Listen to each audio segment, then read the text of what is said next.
ঈশ্বর সাকার না নিরাকার, এই নিয়ে আমাদের মনে সবসময় দ্বন্দ্ব চলে। বিশেষ করে যখন আমরা অনেকটা বেশি সংসার জীবনে হোক বা অন্যান্য জীবনে হোক বিপদ সংকুল অবস্থার মধ্যে পড়ি, তখন এই প্রশ্নগুলো আরও বেশি করে মনকে খোঁচা দেয়। সেই নিয়েই আজকের এই ছোট্ট ভিডিওটি। আমি পড়ছি শ্রী রামকৃষ্ণ কথাসার, সংকলক শ্রীকুমার কৃষ্ণ নন্দী। সাকার ও নিরাকার। ঈশ্বর সাকারও বটে, আবার নিরাকারও বটে। আবার তাছাড়া আরও কি তা কে জানে। সাকার কেমন জানিস? যেমন জল আর বরফ। জল জমেই বরফ হয়, বরফের ভিতরে বাহিরে জল। জল ছাড়া বরফ আর কিছুই নয়। কিন্তু দেখো, জলের রূপ নাই, একটা কোনো বিশেষ আকার নাই, কিন্তু বরফের আকার আছে। তেমনি ভক্তিহীনে অখণ্ড সচ্চিদানন্দ সাগরের জল জমে বরফের মতো নানা আকার ধারণ করে। ঈশ্বর শুধু সাকার বললে কি হবে? তিনি শ্রীকৃষ্ণের ন্যায় মানুষের মতো দেহ ধারণ করে আসেন, এও সত্য। নানা রূপ ধরে ভক্তকে দেখা দেন, এও সত্য। আবার তিনি নিরাকার, অখণ্ড, সচ্চিদানন্দ, এও সত্য। বেদে তাকে সাকার নিরাকার দুই বলেছে, সগুণও বলেছে, নির্গুণও বলেছে। কি রকম জানো? সচ্চিদানন্দ যেন অনন্ত সাগর। ঠান্ডার গুণে যেমন সাগরের জল বরফ হয়ে ভাসে, নানা রূপ ধরে বরফের চাই সাগরের জলে ভাসে, তেমনি ভক্তিহীন লেগে সচ্চিদানন্দ সাগরে সাকার মূর্তি দর্শন হয়। ভক্তের জন্য সাকার। আবার জ্ঞান সূর্য উঠলে বরফ গলে আগেকার যেমন জল ছিল তেমনই জল, অধ ঊর্ধ্ব পরিপূর্ণ, জলে জল। ঈশ্বর সাকার, আবার নিরাকার, আবার সাকার নিরাকারেরও পার, তাই ইতি করা যায় না। সাকার নিরাকার দুই সত্য। শুধু নিরাকার বলা কিরূপ জানো?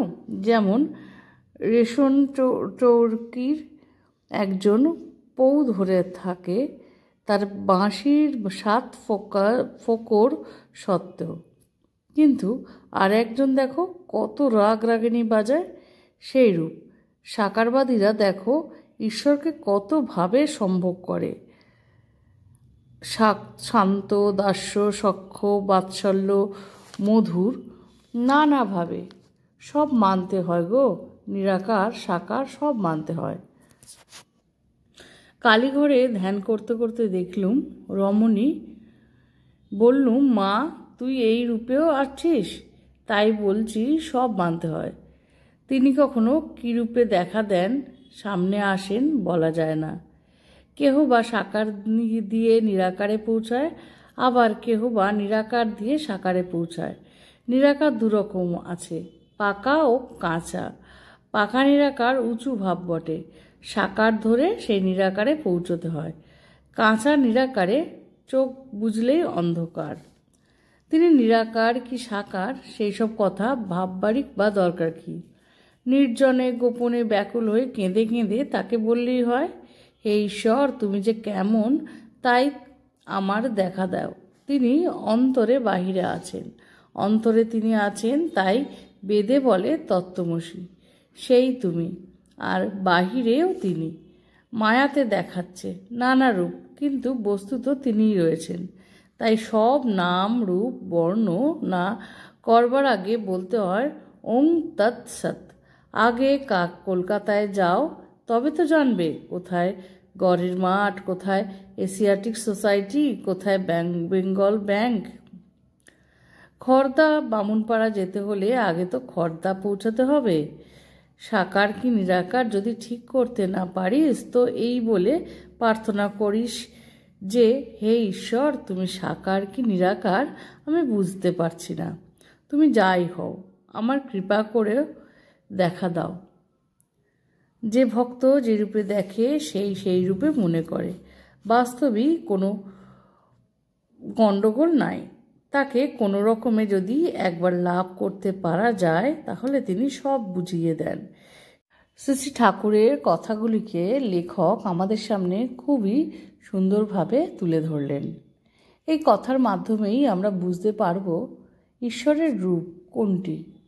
তাই শেষে বলি, শ্রী শ্রী ঠাকুর, মা, স্বামীজি, আমার গুরু মহারাজ এবং অন্যান্য মহারাজদের শ্রীচরণে শত কোটি প্রণাম। ওং স্থাপকায় চ ধর্মস্য সর্বধর্ম স্বরূপিণে অবতার বরিষ্ঠায় রামকৃষ্ণায় তে নমঃ।